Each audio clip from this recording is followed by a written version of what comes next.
and welcome to Common Sense Mamita. Today I am talking to one of my favorite people, not to mention he's my neighbor, J.A. Preston. You have seen him on so many shows and movies. He was the judge in A Few Good Men. He was in Contact. He was in Body Heat. I mean, and the list goes on and on and on and on. And I'm so happy to have J.A. with us today. One of the things that always impressed me about you was the fact that you were probably the only person that I knew that got into show business later in life. So tell me what that process was. I was an air traffic controller from 1957 to 67.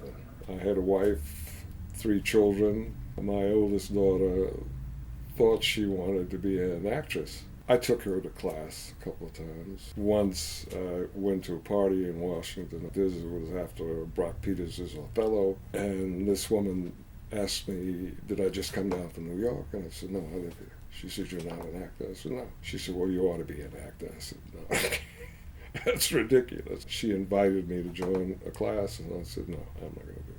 I was hanging out one evening with a friend of mine who was a helicopter pilot, and he said, where are the girls? I said, the girls are at an acting class that I know. There's 7 women to every man. Let's go. We went and we sat in the back, and the woman said, no, you can't do that. I said, you told me I could come and observe anything. She said, yes, but you have to participate.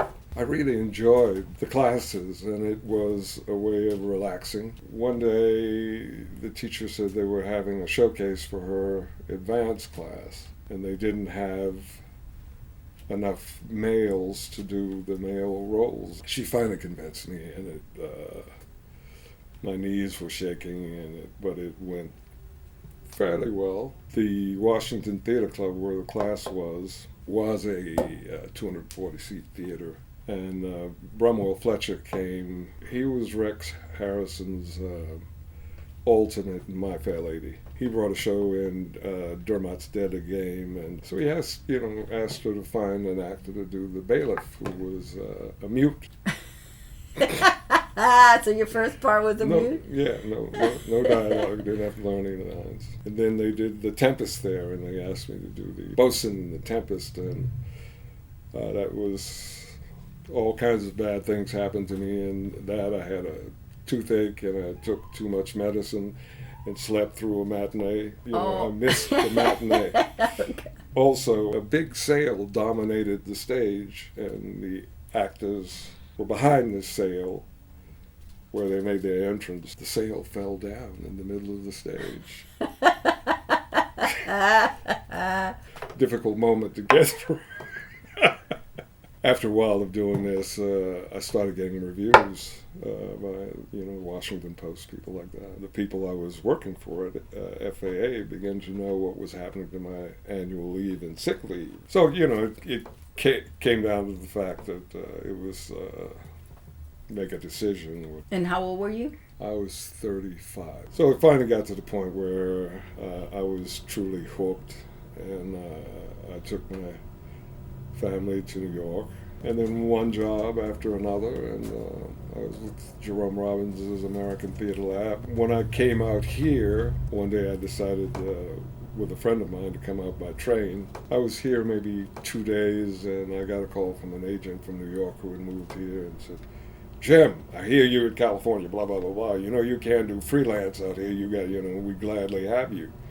It was Joan Scott. So I said, okay. And a couple of days after that, I was at TAT auditioning. And then what was AT&T? TAT. Uh-huh. It was Norman Lear's company. Oh, okay. TAT. Yeah. Okay. So that's how I know it. They signed me to do a series which had not been created. Was that considered a holding deal back then? then? What I was doing was guests on all the shows. I did All in the Family, Good Times, The Jeffersons. I got fired from What's Happening. Yeah. I think if you've been around long enough, you get fired from some job. Oh yeah, absolutely. I got fired the first day. Me too. My agent called and said, Jay, what happened? It was David Eidenberg. He had been Joe Papp's production manager at the New York Shakespeare Festival. I said, what do you mean what happened? He said, well, they said you didn't have to come back. And I laughed. I thought it was funny because I really didn't want to go back. I said, well, what did they tell you? They said you were unfunny. So, there it was. So you got fired. Did that mess up your self-esteem, or did that mess you up in any way? No. I'd done 10 years in New York. I mean, I knew what I was doing. It was coming out of that into film. I did Albert Brooks's first film, which was Real Life.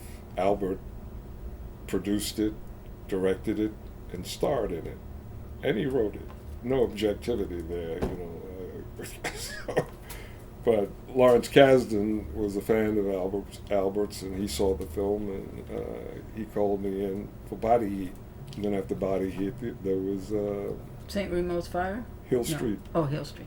Five seasons. Started out of You were the mayor? well, I was precinct commander first, and then I became the mayor. Okay.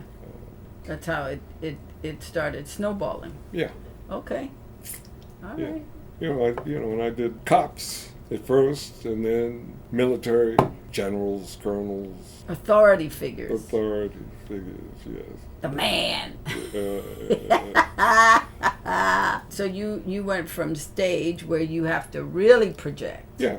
to sitcoms where you project a little less, and then films where it's real minimal. Yeah, well, for some people, I mean, I worked with this guy who my wife and I used to watch when I was an air traffic controller. I won't mention his name, but he would, and On film. yeah, Uh-huh. and they'd say cut. They said, J.A., you got to pick up your cue.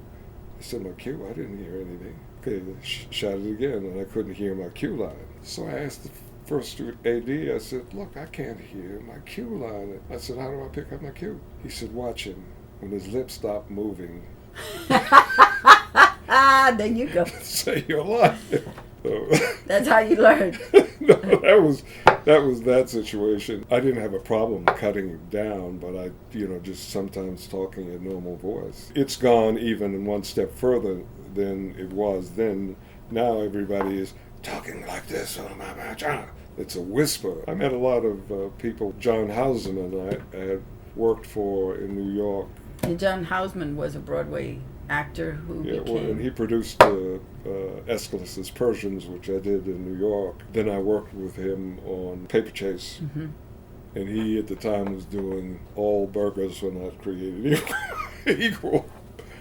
And I asked him about that, and he said, I'll tell you... All Burgers Are Not Equal is a commercial. Yeah. He said, I'll tell you, there's some people who you look at and you say they have done anything in their career. They have not turned down anything. And he said, there are people who do selective stuff and they are considered quality actors. And he said, you all end up in the same place. You reach a point in your life where they want to buy your prominence. They want to buy, your class or your time or whatever, and you end up the same place. And he said all burgers are not eaten.